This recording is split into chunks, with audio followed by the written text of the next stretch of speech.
Well, as we all know, being enslaved is a horrible condition, and in essence, whenever you have an opportunity to try and break away from the shackles of slavery, you try to do it. And in the case of slave revolts at sea, it is amazing how these people, number one, are able, none of these enslaved people knew how to sail.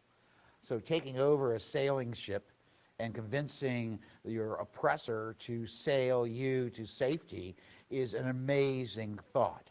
And there are many ways that slave revolts at sea, especially in the last, between 1830 and 1861, that you see these tremendous events that are happening, and they're often overlooked because of the much larger events such as Nat Turner's Rebellion. Nat Turner's Rebellion actually is 30 years before the beginning of the Civil War, and it actually will be, in my opinion, the first shots of the Civil War. It brought the slavery debate to the forefront. It was heard by all that the way to gain freedom, you can find it in many ways. Nat Turner, of course, happened in 1831. Actually November 21 through 23, 1831. And so what did that do? It sparked Virginia to come within 8 votes of ending slavery in the Commonwealth, believe it or not. And so, and then we also have the event of Great Britain. Great Britain was shocked by these slave revolts, and because they have a large enslaved population in the West Indies. And so 1833, they decide to end slavery in all their possessions. And that is going to be a key element in our story today. You have to realize gotta keep up with my slides. So we have to realize that in 1619, the first Africans come to Virginia. Their status is ill-defined until 1654, when there's a court case over in Eastville, Northampton County, where John Castor is forced into lifetime servitude under Anthony Johnson. They're both Africans that have come to the colony, believe it or not. The real big date is I'm a Civil War historian, 1661. And 1661 is, of course, when the General Assembly passed a law saying that you are an enslaved person based on the condition of your mother, okay? And there are many reasons why they do that. So slavery becomes a major part of, Southern society. Actually, slavery exists throughout the 13 colonies. Virginia has, right after the Revolutionary War, has 567,614 enslaved people, believe it or not. And so, and what happens is that this is a very good slide for our story, primarily because we are going to realize that what really becomes important is the interstate slave trade. Now remember, Great Britain outlaws the slave trade in 1807. We do so in 1808, and we actually have slave patrols trying to catch slave ships from coming to the Americas, and as does England, or Great Britain, I should say. So, basically, these sales are orchestrated throughout, the Upper South. And we talk about the Upper South because, actually the South is divided into 2 major regions. Semi-tropical South, Florida, Georgia, Texas, Louisiana, where they get to grow even greater crops like sugar and cotton especially. So this is a slave coffle, which they would call a group of people being sold and then taken to another state. It's the interstate slave trade. But and of course we see, this is in Antigua, but it's the same thing. Louisiana and Florida, sugar production is one of their biggest industries, okay? And you have to have large members of enslaved population to actually work those fields. And as we know, cotton becomes the king cotton, which is going to prompt a need for even more African descended people to be enslaved in this this tropical south, semi-tropical south. So I bring these up because if you notice, there's several reasons why you want to seek your freedom. And I want to remind everyone that the treatment of enslaved people is horrific in many cases, not always. I don't think I can, they're chattel property, and there are some enslavers that treat their enslaved people with great harshness. Actually, you worked long hours, back-breaking work, you weren't fed well, you did not have proper clothing, and just think, you're working from dawn to dusk in the heat of the semi-tropical summer in the south. So it's horrific conditions. Also, you're always under threat. And when I want to make this very important for us to realize, you're under threat of what? Violence, under threat of having your family broken up. You're under threat of sexual exploitation. You're under threat of everything based on your enslaver. And so you're in constant, I wouldn't say constant fear, but you have the sense that I am stuck in this situation. How do I get out of this? Well, I got to tell you, Virginia, by the 1820s and for the next 40 years, what is its leading export? No, slavery, slaves, right? Because actually tobacco is dying, is ruining the soil, and we can only go cotton in a couple of places here in Virginia. So the big thing is they're needed because of the end of the African slave trade. Where are you in Georgia going to get your workforce? And in the upper South, they are finding the need for enslaving people not as important. And it was a very large cash crop in their opinion. I have to say that you have several different types of slave revolts that go on in America. I think we can say that the German Coast Uprising is the largest slave revolt. Nat Turner is the bloodiest slave revolt. Then there's Gabriel's insurrection that never happened, but nevertheless, it was organized in a way like Denmark Vesey, having hundreds upon hundreds of followers willing to strike for its freedom. One way we transported people into slavery in the Deep South is by water. And water is perhaps the safest and quickest way to send slaves. The largest slave market is in where? New Orleans. Where are those enslaved people coming from? They are coming from Virginia, Maryland, Kentucky, where slavery is just dying on the vine, as many people thought it would anyway. So the big thing is that, so you can see these conditions that I was talking about. It's a really horrific. Breakup of families is one of the worst events that happen. So our first slave revolt at sea is going to be known as the La Amistad. People by this time are becoming really anti-slavery, especially in the North, actually throughout many places in the South. And so this is you can see William Lloyd Garrison, who is, publishes a newspaper, The Liberator, and these are all Ralph Waldo Emerson, leading people.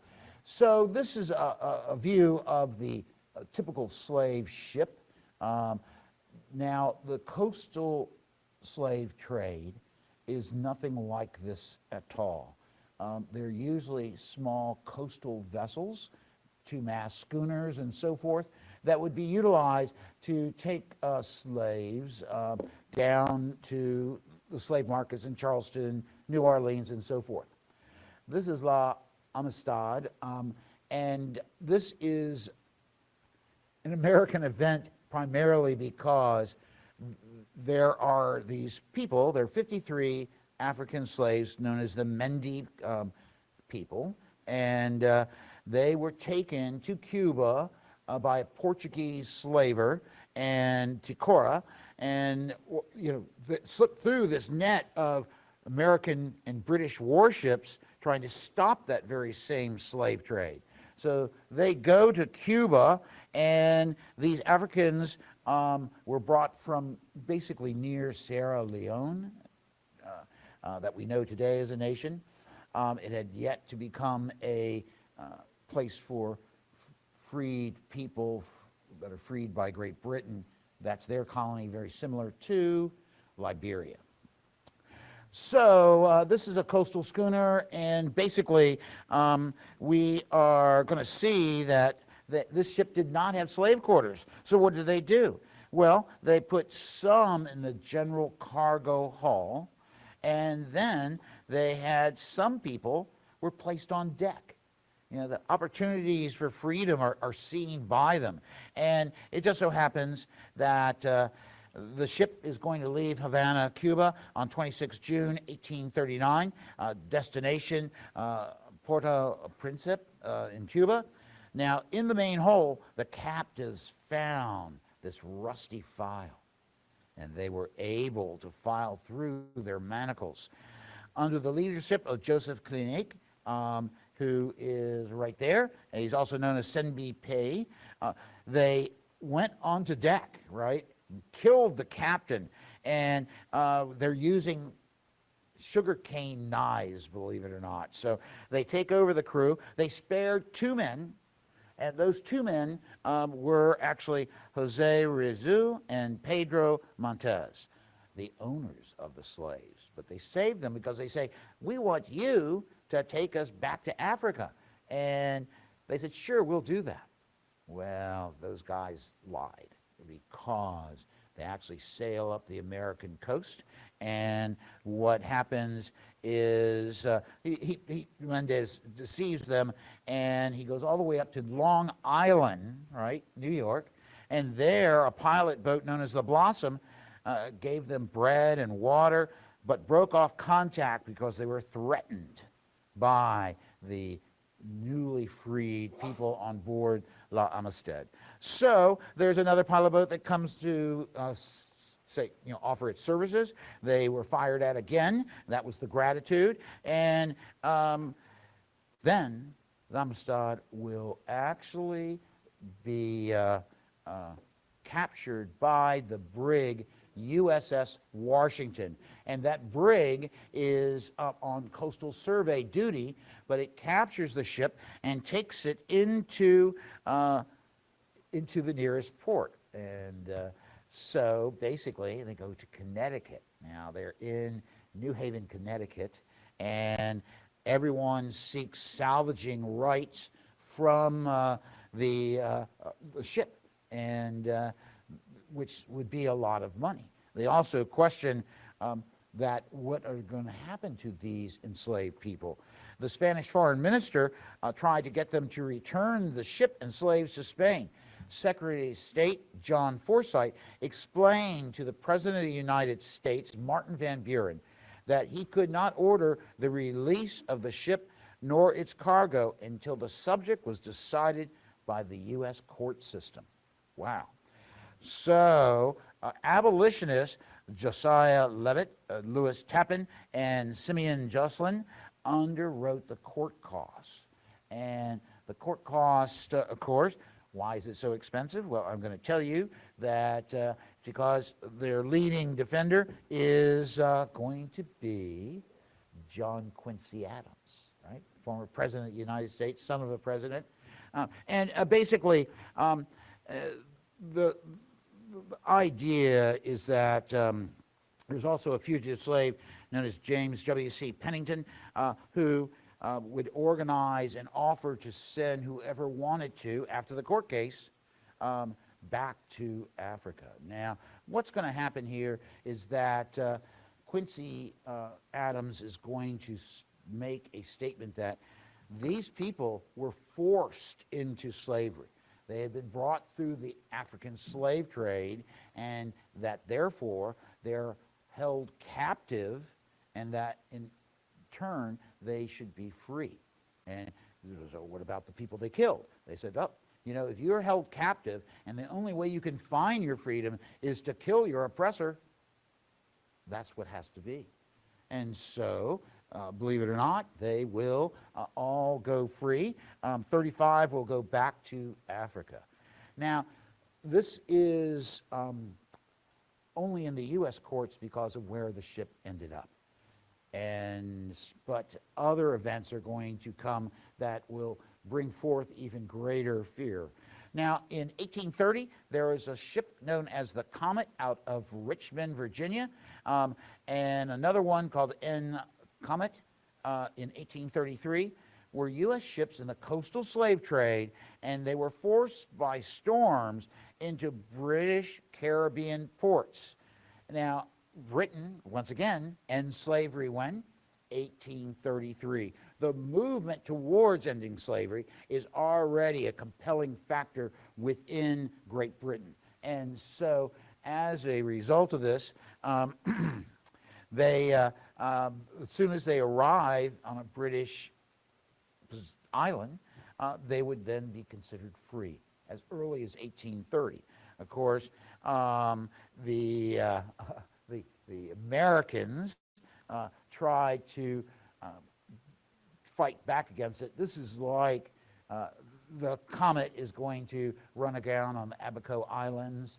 Another ship known as the Hermosa, which has 38 slaves aboard in 1840. They're sailing from Richmond to New Orleans, and they wrecked on the Abaco Islands. They were towed to Nassau, where they were declared free. You know, once you step foot on a British possession, you are free. And despite the protests from America, the Hermosa is the big court case that proves that the British stance is correct. And so, you know, word of the Comet and the Hermosa gets around in a pretty major way. The Hermosa sails from Richmond, as I said, basically, if you go to Richmond, you'll know what is now called Lumpkin Slave Jail. Well, Robert Lumpkin owned those 38 slaves, right? And so he sues the British government, believe it or not, and asks the insurance company to say, hey, I need to be reimbursed. And believe it or not, in 1855, he will get $16,000 in compensation. So that is really pretty cruel. I'll tell you, one is the Enterprise that is going to be forced into Bermuda, and the Chief Justice of Bermuda asked these enslaved people if they wanted their freedom or they want to remain a slave. Yeah, believe it or not. This is 11 February 1835. They're still on the boat, so, you know, they haven't brought them onto British soil as of yet. So 72 of 78 chose to step on Bermuda to gain their freedom. But imagine those 6 other people. What would have prompted them to not want to find freedom? And we have no answers to this, sadly. There's going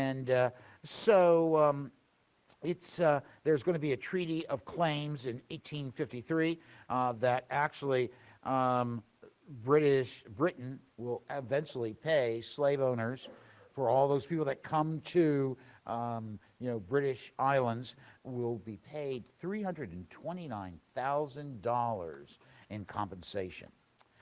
Well, so everyone knows that, so this, of course, Island New Providence, where NASA is. So let me tell you, the fall of 1851, the American brig Creole, owned by Johnson and Epperson of Richmond, Virginia, was transporting 135 enslaved African-descended people for sale in New Orleans. Another 32 are going to be acquired when they stop in Norfolk to get water and food to make their voyage down to New Orleans. And so this is so in other words, is a large group of enslaved people. They're on this boat, and believe it or not, the leader of this event is going to be a man known as Madison Washington. Now, Madison Washington was a fugitive slave. He had run away and gotten to Canada, but he wanted to get his wife. So he went back to America and was captured, because they're actually these people who operated as slave catchers is what they would be called, and they would actually brand people, helped people who escaped slavery, and so it's a pretty bad thing. But I have to tell you, Madison Washington, on the night of 7 November 1841, Madison Washington led 18 slaves in rebellion. Now, I have to tell you, he was called by the abolitionist Henry Highland Garnett, a former slave, as a bright star of freedom who took his station in the constellation of true heroism. Frederick Douglass actually wrote a book about Washington, and it's called The Heroic Slave, which came out in 1853. William Wells Brown, one of the leading African-American scholars, will actually write a chapter about Madison Washington, and the title of the book is The Black Man, His Antecedents, His Genius, and His Achievements. That came out in 1863. So there's actually another book that comes out in 1865 by Lydia Maria Child, and it's called The Freeman's Book, and it's trying to tell the newly freed people of African descent, now they could be called African Americans. Heretofore, they're not American citizens, if you remember the Dred Scott case, and so it's a very important distinction to make.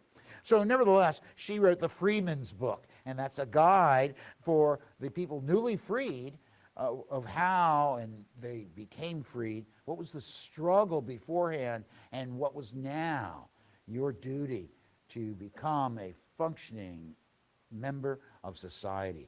Besides slaves, the Creole carried tobacco, a crew of 10, the captain's wife, daughter, and niece, a slave trader, John R. Hewell, and another slave trader, Thomas McKay, and another one known as William Merritt. And the captain of the ship was Robert Esnor. And so, just think, on the late evening in November 7th, a crew member will lift the grate where the forward hole where these enslaved people are being held captive. And it's hard to believe, but immediately Madison Washington with 18 other people are going to hop onto the deck, and they killed Hewell with a knife. They wound the captain and 2 other men seriously, and these guys went up the rigging to escape, right? And then they subdued the rest of the crew. Now, the 2 real main leaders are going to be Madison Washington and another person known as Ben Blacksmith. Now, they will coax these people to come down. They stop the rest of the enslaved people from killing the crew. The big reason why? We want to go back to Liberia. Now, once they bandaged all the people that had been wounded. They stopped any more killings, and as a result of that, when they say we want to go back to Liberia, William Merritt says, look, you can't go there. We don't have enough water, we don't have enough food, and we might not be able to make it in this ship. So instead, they had heard about the Hermosa, and they then decide that they need to be able to go to a British island to gain their freedom. And that's exactly what they do. They Merritt sails to Nassau, where the Creole was boarded by a harbor pilot and his crew, all black Bahamians, all free men. And they told all of the enslaved people on board that they were free under British law and urged them to go to shore at once. If you're on a ship, you're not free. If you're on land, you are. So that was a big distinction. Then comes the Bahamian quarantine officer, and he sends First Mate Zephaniah Gifford to the American Council. The American Council goes, oh my gosh, this can't happen. This is real property. And so he pays a bunch of sailors, American sailors, to try and recapture the brig. And guess what happens?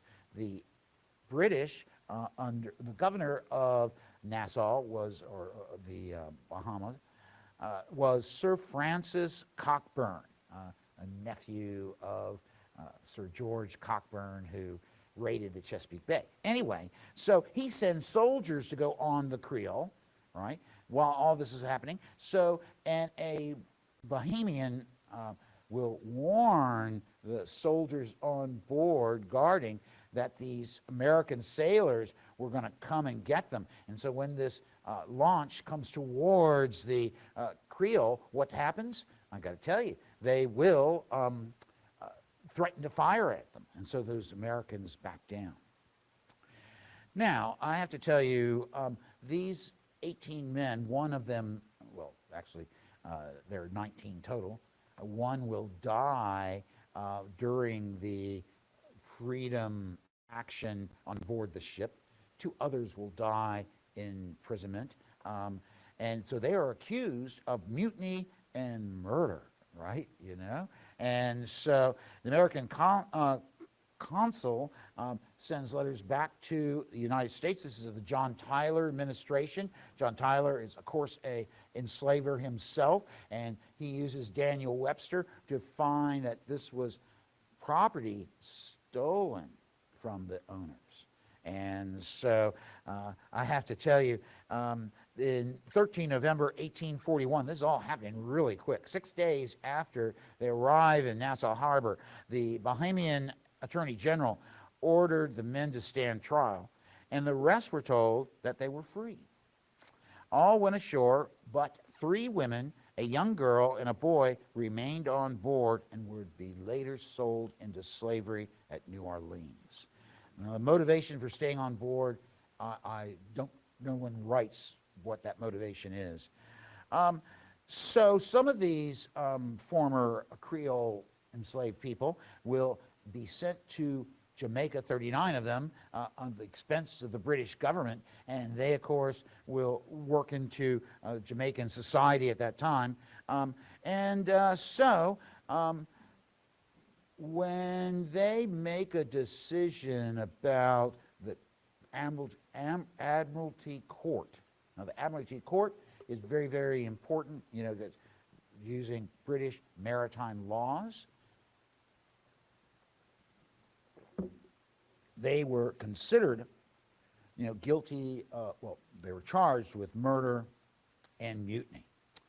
Now, under British law, they would be called innocent, and the British justified this, as Sir Francis Cockburn says, that under British law, they were free men and had the right to use force to escape the detention of illegal enslavement. As a result of this, 128 people will gain their freedom, and this is the most successful slave revolt in American history. That sad part of American history. Now, what is the reaction to all this? Well, I have to tell you, people like Charles Sumner, the leading abolitionist, right, who fights against slavery, he will actually writes pamphlets about the Creole incident. He argued that enslaved people become free men when taken by the voluntary actions of their owners beyond the jurisdiction of the slave states. So in other words, if you go to sea, you're now no longer an enslaved person, especially if you go beyond the 3-mile limit. No one, I brought that aspect up before. Madison Washington becomes a romantic hero. Several other abolitionists, were adamant about that once you go to sea, those people should be enslaved. Now, this is stopping a major economic. So what are the Southerners saying? Well, they are not happy at all. They're outraged. When the Creole reaches New Orleans on 2 December 1841, they demanded the return of their slaves. John Tyler administration, as I said, supported this. However, they filed a diplomatic complaint, and Great Britain said that ships coming to its ports would forfeit any people who were slaves on board. Slaves on the Creole were considered free passengers. Okay, so there's a total different look that the Southerners are trying to sue, trying to file insurance claims, because this is a tremendous amount of money, I hate to say. Now, Madison Washington, so this is similar to the Creole. You can see in the forward is where the forward hole is where the enslaved people would be held. Now, there are no images of the Creole Revolt. There's no image of Madison Washington that I could find. And as a result of that, he, because of what he and Ben Blacksmith do, because they show sympathy towards their enslavers, the white crew members. And they had bandaged them, their wounds. They made sure that they were not killed by some of the other rebellious slaves, as they would be referred to. And the incident is what would be considered a major diplomatic split with Great Britain. This will not be decided until the Ashburn Treaty in 1853, where they will provide compensation for the slave owners as a way to settle the diplomatic. But the crew members of the Creole are actually free at that time. And so it is when we think about the terror of slavery, the terror of being at sea. Now, if you were in Virginia, you probably didn't interface with the sea hardly at all. So all of a sudden you're on a boat and like this, and you can see that forward hole. That's where all these people were. And so this is horrific in many, many ways. So you have the terror of slavery itself, the terror of being at sea, then the terror of trying to find your slavery. They were, when they had one chance, when that grate gets opened, right? You can see the grates in this picture. What happens? They steal their chance to taste freedom, and they force the ship to go to eventually Nassau. This is an amazing exploit when you think about it. The Comet, the Hermosa, those are all ships that were thrown into the British West Indies because of storms. This case is really so important because the enslaved people themselves decide to rise up, find their freedom, and then go to where slavery no longer existed. And so I think they wanted to really go to Liberia, but that was too far of a distance for them based on the circumstances. But finding freedom in Bahama gave them this luxury of tasting what they all had wished for, and that is freedom. So that's the story of the Creole and slave revolts at sea. Any questions? Oh my gosh. Hold 1 second. She's bringing a microphone. No, it's okay. No, that's fine. She knows how to work it. I think. Is it on, Tim? Yes, ma'am. Put it up close to your mouth. Did Madison Washington ever find his wife? There's no record of that. I would imagine he never leaves Bahama. And so that would place him in a position where no, he wouldn't have found his wife. Um, but there's no reference. Only thing we know about Madison Washington is that he was a runaway and came back to find his wife and then was on board this ship, and he could read and write. Wow. So he's on an, heroic, he's a heroic person in terms of the fight against slavery. Is this the typical size of the slave ships that came from? No, it is Okay. not. This This is the Continental. see, this ship is taking sugar-making tools, tobacco, and other cargo. You can see the cargo down in the main hold. So that forward hold is where these people on board the Creole are going to be held. The typical slave ship is going to be more like, I'll get to it, You're this. talking about the transatlantic.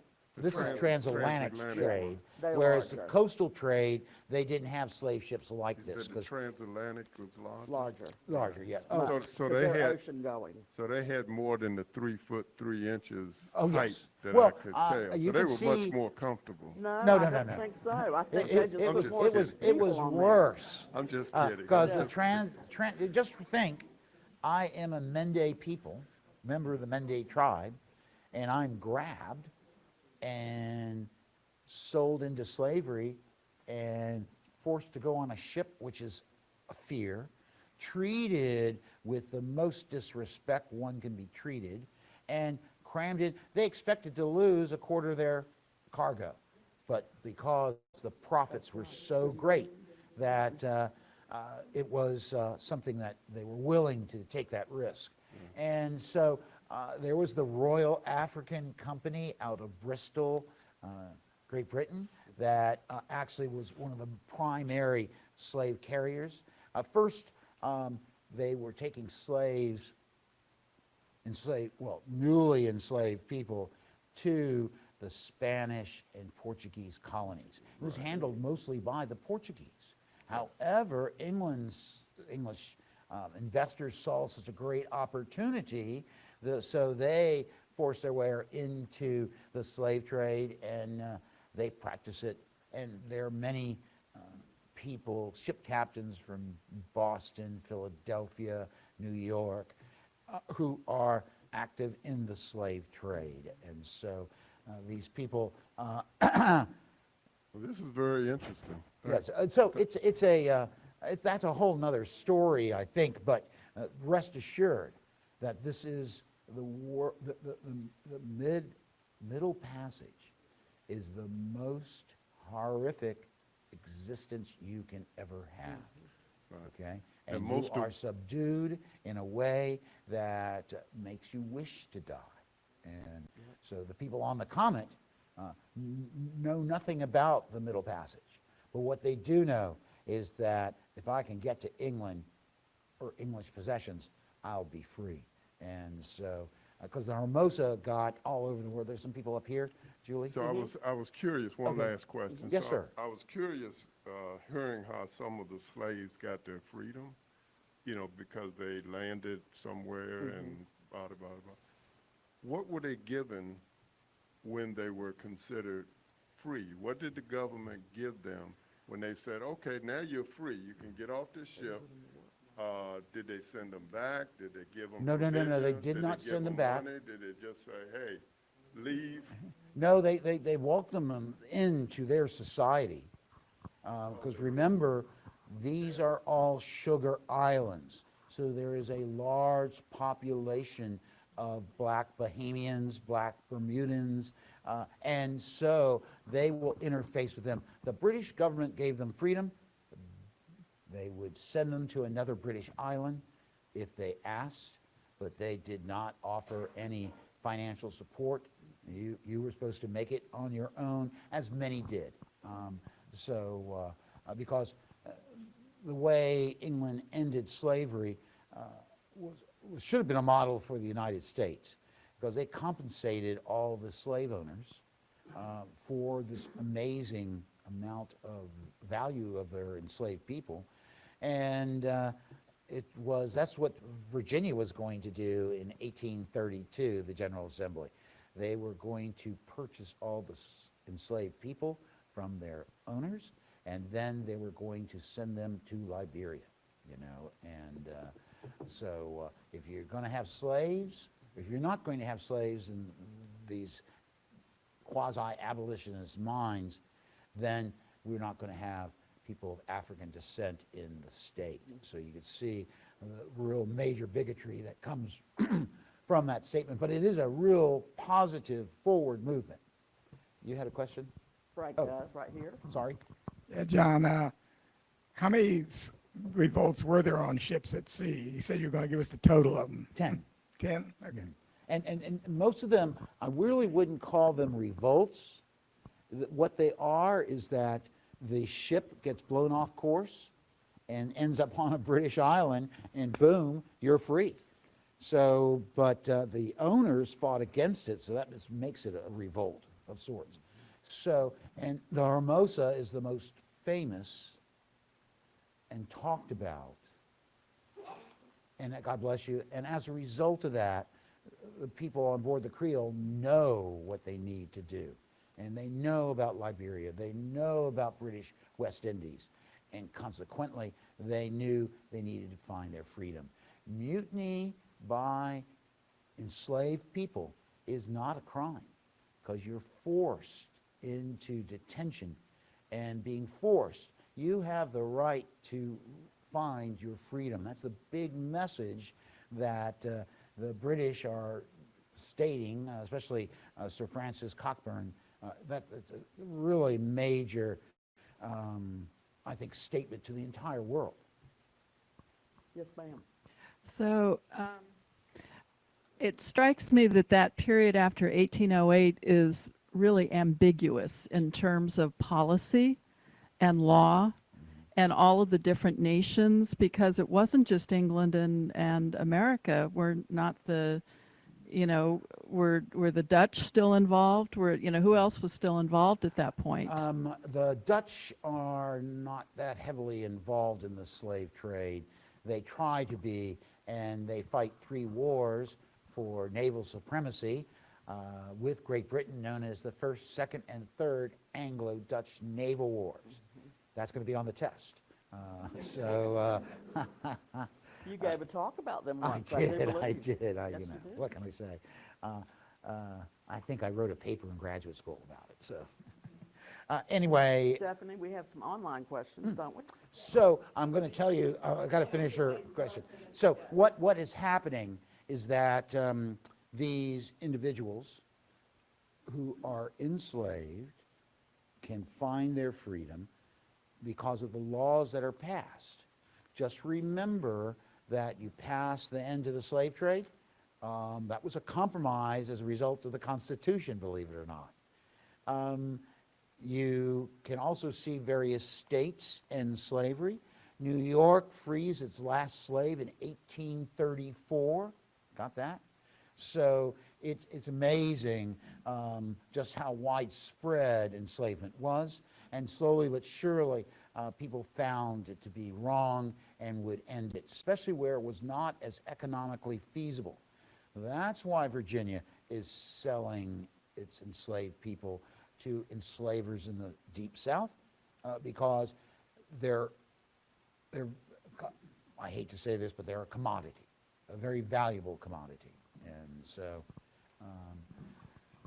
and it's, you know, it takes new laws that have to be passed. And in the United States, the individual states couldn't agree on what to do about slavery. So, you know, you have to realize that Americans, enslaved people in America, were the largest investment in America.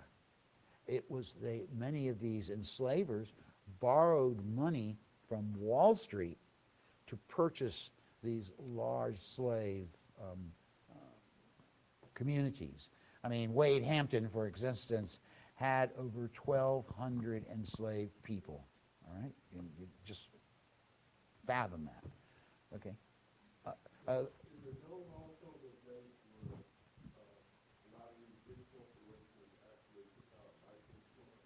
Yes.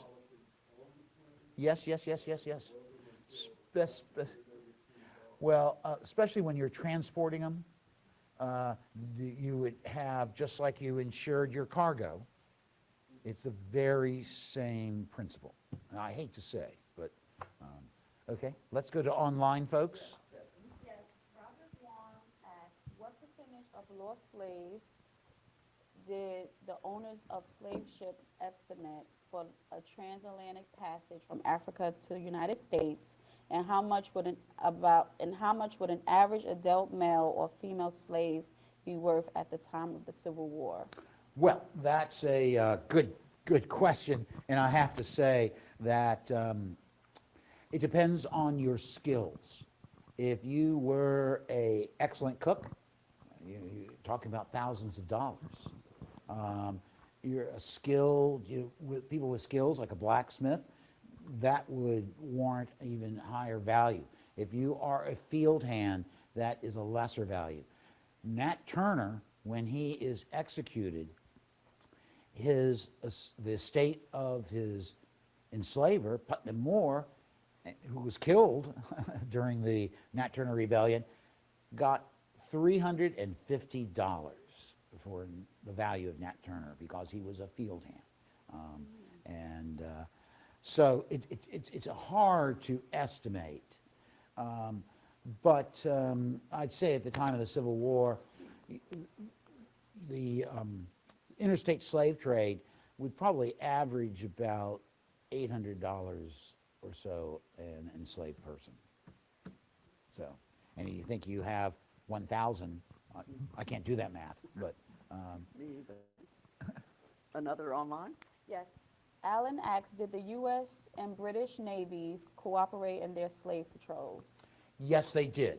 And they, of course, it would be America, which I know more about, is called the African Squadron.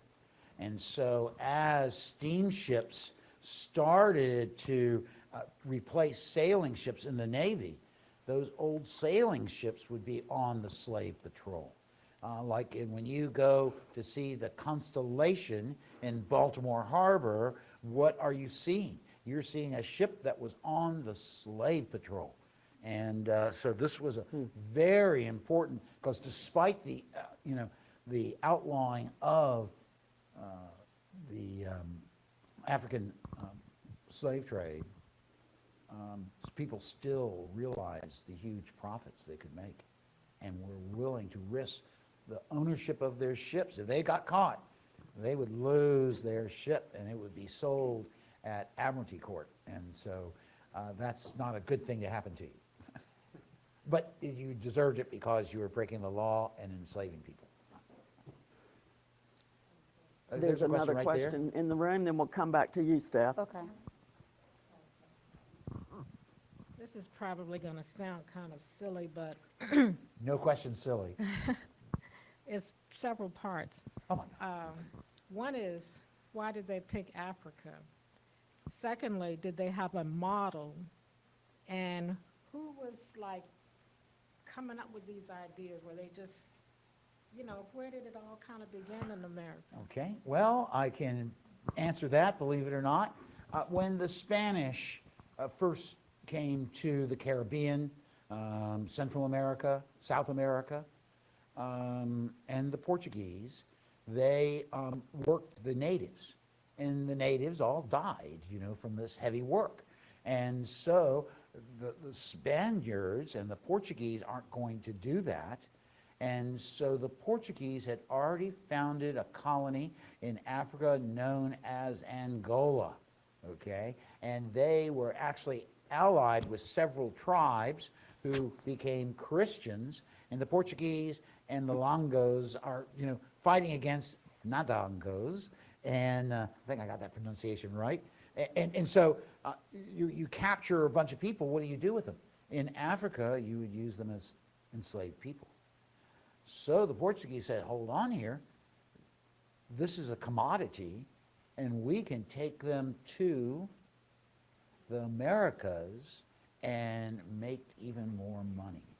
And so that is the nucleus of it all. You need a labor force. And that labor force has to be a labor force that you can control. You're bringing people from Africa to the Americas. You know, it's a whole new world for those people. But Africa actually practiced slavery, and in a major way. A major slave port was Zanzibar, believe it or not, because that was a Moorish town in Africa. So they're able to, you know, acquire this human cargo.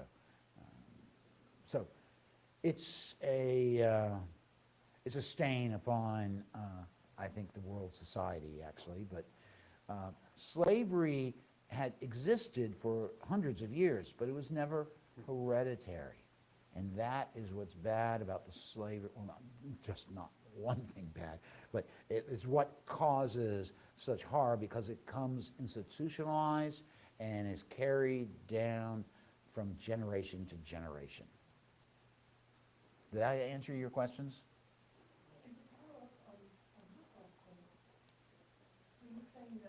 Prior to the slave trade bringing enslaved people to, you know, this continent, in Africa, there was established enslavement Yes. by Africans of Africans Yes. or more of colonists? No. There are hardly any colonists in Africa in the 16th century or 17th century, and even 18th century. They hadn't started the rush for colonization of Africa as of yet. Now, you do have really, in the 19th century, you're going to see the rush to control Africa happen by European powers. So, Africans enslaved Africans. I have to remind you all that one of the first court cases about slavery was Antonio Johnson, who was in the Jamestown militia, an African, right, who then gets head right. In other words, he gets acres for bringing people to the colony, and at that time it could be black or white. So he has 5 servants, and 3 are European descended, and 2 are African. So, and these Africans, they all thought they were indentured servants. Well, Castor says, well, you know, my indenture is over. Anthony Johnson says, no, it's not. And Castor takes Antonio Johnson to court. And guess who wins the court case? Antonio Johnson. So that's really a major case. And so Antonio Johnson knows all about slavery because of where he comes from. And and also these early slaves or Africans that come to the colony between 1619 and 1654, they're in a quasi state, and one of my favorite books is Henning's notes on the General Assembly. You can't believe some of the stuff I read, but and it shows you actually year by year how they are making the Africans, number one, different. Number two, they are finding ways to secure them in a permanent form of servitude. And I could go into all sorts of detail, but yes, ma'am. Oh. John, this is a two-part. The first one is, how was information disseminated so that they would know that a British colony they could get at free? I would assume that word of mouth and abolitionists pass that on, but it would be interesting on a transcontinental. Yeah, basically, Madison Washington is in Canada when Britain outlaws slavery and all its possessions. So he knows about that. He can read and write. Mm-hmm. And so other enslaved people, whether they could read or write or not, the enslavers thought so little of their intelligence that they would talk about this stuff right in front of them, as if to say, well, they don't know what this means. How dare they? Blah, blah, blah. And so word of mouth, The Liberator started being published in 1833.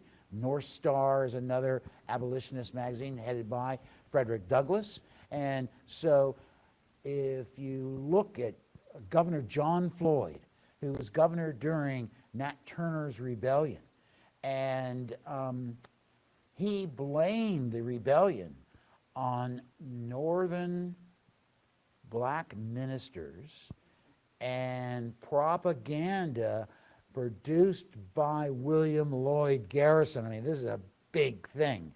And so, you know, he blames that on, because, you know, it's the happy slave routine that you see in many books that are written during this time period, just as many that are written about the horrors of slavery. So, you know, I don't think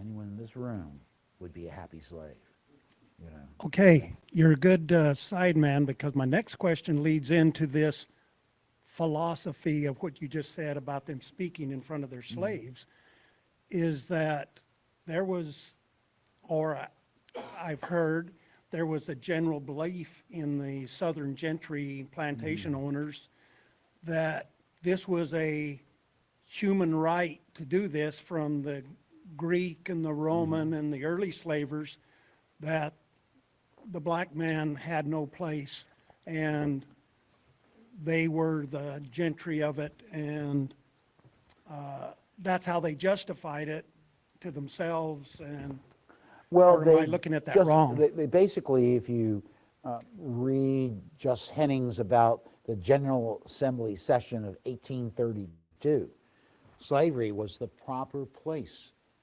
for these Africans. They said they couldn't do anything else. Despite people learning to read and write, despite some having tremendous skills, like Gabriel Prosser was an excellent blacksmith, right? That was a high value. And so were many highly intelligent? The answer is yes. Did those enslavers think they were? The answer is no. And to have an enslaved person that could read and write is very against the law in Virginia. Actually, Stonewall Jackson, Jonathan Jackson, is teaching a Sunday school in Lexington, Virginia, and he's teaching the kids how to read and write, and there are some African-descended people in the class, the Sunday school class. And they all said, this is against the law, you can't do this, why are you doing it? He says, I follow God's power, you know, and justify that all need, everyone, no matter what your condition, your status, everyone needs to read and write so they can read the stories of the Bible. And so that was his justification. They all go, wow, we're not going to question him. And so, yes, ma'am. Oh, my gosh. Okay. Okay, well, I'll be back with you We'll come guys. back to you. You doing her or me? You. Okay. Carrie Braxton asks, which insurance companies insured these slave ships? Well, Mutual of New York would be one. Oh, dear. Canceling my policy. Yeah, so it just depends on the, it all depends on, you know, what insurance company you go to. So, okay. Harry, you left your coat. Okay, next. Another one, Steph. Okay. Amy asks, when was the first attempt by American government to provide financial and economic help to formerly enslaved people? Well, the U.S. government did not do that at all until after the Civil War with the Freedmen's Bureau. But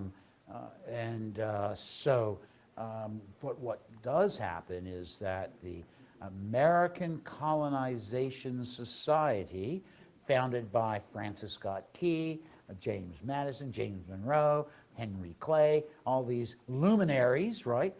They raise money to free enslaved people, and they send them to Liberia, you know? And I'm going to give a lecture at the end of this month. I don't know the date, but 24th. Okay, thank you. I just show up when they tell me. You know, so it is a it's just a, you know, how can I say, it is just the government, because of, you know, one thing the slaveocracy was worried about was that the Senate would have more northern states than southern states, because they said, oh my gosh, as long as we're equal, that was brought us the Missouri Compromise, and let me tell you, as long as we have that balance of power, we're okay, because we know these people in the North had eschewed slavery themselves, and we're working towards the end of slavery. Now, I don't know how else to describe it other than even after the end of the Civil War and these newly freedmen who benefited from the Freedmen's Bureau, and also American Missionary Association, all these are teaching people how to read and write. If you gain your freedom, what's the first thing you want to do? I want to get a job, and I want to get a home, and I want to enjoy my freedom, but to do all that, I need to learn how to read and write. And that's what made,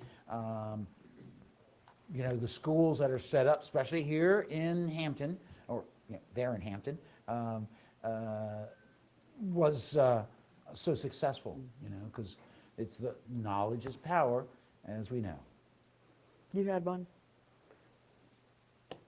Well, like you, I have wondered, you know, I've heard that the Spaniards and the Portuguese came and enslaved native people on the islands and the areas where they, you know, were able to conquer them, and that they had all died. And then they brought in African slaves.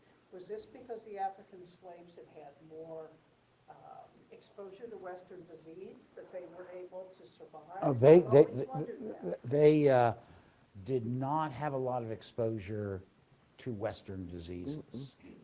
And I've never really looked into that fact, because we know that Native Americans suffered from smallpox and other germs the Europeans brought. However, I don't think there's ever been, I haven't read anything along that line, so I apologize, I'm not giving you a more complete answer. But you don't hear about it. So like you do about several tribes, the Hurons, they get these blankets from the French Canadians, and those blankets all have smallpox, and so they all die, and or not all of them, but they have a great deal of death. So the blankets. That would be done intentionally sometimes.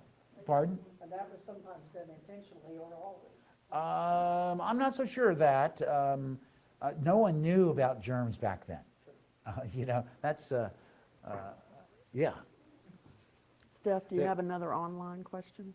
Yes. Did Jefferson forbade the import of slaves? Pardon? Did Jefferson forbade the import of slaves? Well, during his presidency, the slave trade, the African slave trade, the Middle Passage, as we would call it, was outlawed. It's not because of Jefferson. It's because of the compromise when we created the Constitution. You know, because you remember, all men are created what? Equal. Equal-ish. Equal-ish.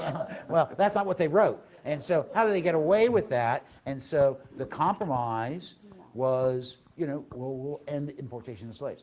In 1789, that did not make in fact, many welcomed that, because you did not have a future for slavery moving westward. Everyone wanted to move westward.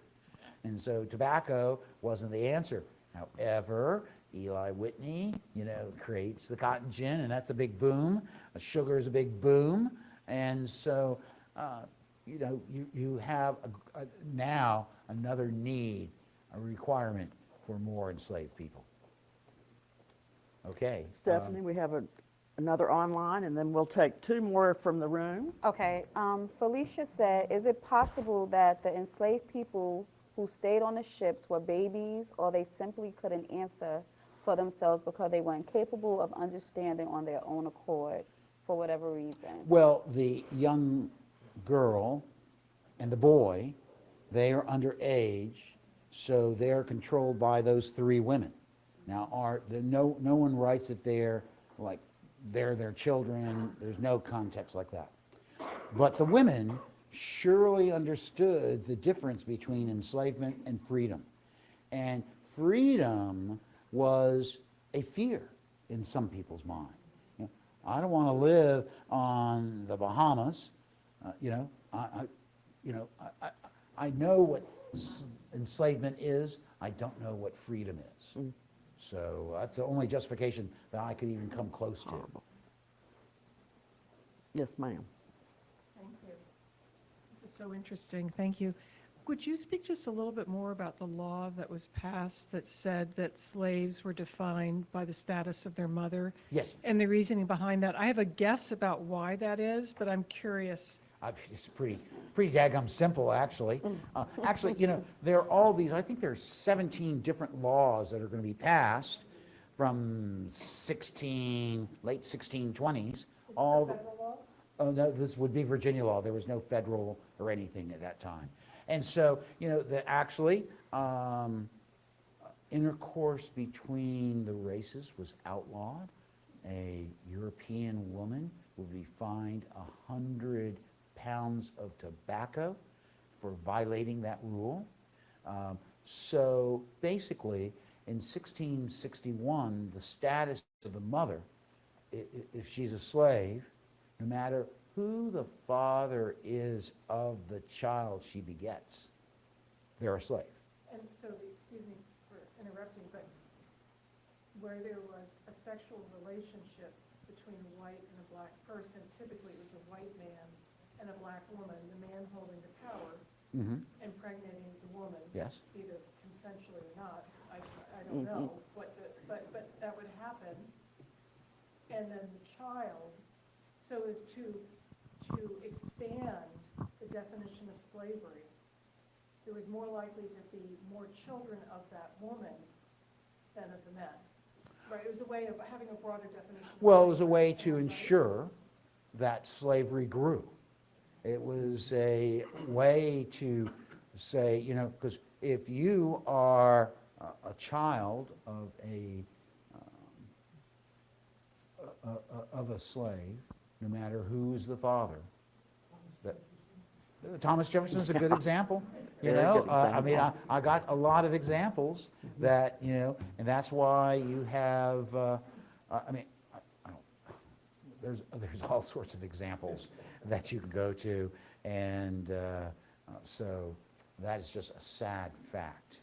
And luckily, the stories are being reshaped at institutions around the country to be more accurate than that whitewashed Mr. Jefferson, that we all love and adore, but he did some bad stuff. The funny thing about Sally Hemings is that Yes. Sally Hemings was begat by a union between, I forget his name, but Martha Jefferson's father. And so she looked similar to Jefferson's wife, who dies early in life. And I'm not a Jeffersonian scholar, but that little knowledge I have of that. One last question, and then John, advance your slides so people can see your my email address, because we didn't get to all your questions. We could go on all afternoon, I think, but keep it going. So if we didn't get your questions, especially we had some more online, I know. John is happy to answer, and he will be happy to interface with you online with anything. On February 24th, we will continue our Black History Month program, and I'm going to come back to you in just a second. I got on a roll, sorry.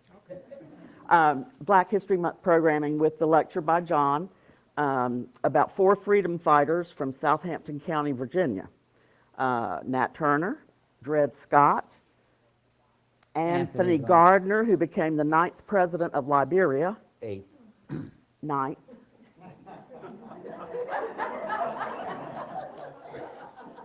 And the last one is John Fed Brown. Fed Brown, who made it to Canada and then to England. And published one of the most compelling slave narratives about his life as an enslaved person, but he made it out. So that's on the 24th. We hope you'll join us. And yes, ma'am, your question. Yes. Would you just briefly tell the audience a little bit about Gabriel Bingham, which is really his real name, and Yeah. about how his family has been doing research on him? And also, Bingham is my ancestors are Binghams. We haven't made a connection to him, but I found it interesting. Now, is that Prosser? That is Gabriel Prosser. That's his slave name. We have a person on the monitor named Sia Carter.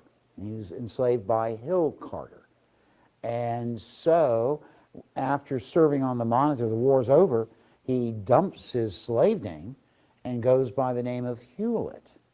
And so when he dies, his widow files for a pension, and they said that we don't have any Sia Hewlett on the monitor. You lie. And he's also on the Keokuk. So what happens? Well, a bunch of people on the monitor say, well, that's the same guy, and you can look at the pension file and see the testimonial statements made by other crew members that, yes, that is the wife of Sia Carter, Hewlett. So Gabriel Prosser never is able to create his rebellion, but is a well-organized and well-planned event. The problem is that the night they were supposed to launch it, there was a terrible thunderstorm, as you know we have here in Virginia in August, and so the bridges were out, everything, so they said next week. Well, some of the people that Gabriel had talked to, remember, he's a blacksmith. He has more freedom than one could imagine because of his skills. And so two enslaved people owned by Mosby Shepherd at Meadow Farm in Henrico County. Actually, I created that museum 40-odd years ago. So anyway, and they ratted, because the delay made people nervous. And so they gave up the hope. Gabriel kind of goes into hiding. His brother is a co-conspirator with him. He's also a blacksmith. And so finally he will be captured and returned to Richmond, where he will be placed on trial with some of his followers and executed. So that means if you're an executed slave, that the Commonwealth of Virginia compensates the owner of said slave, believe it or not.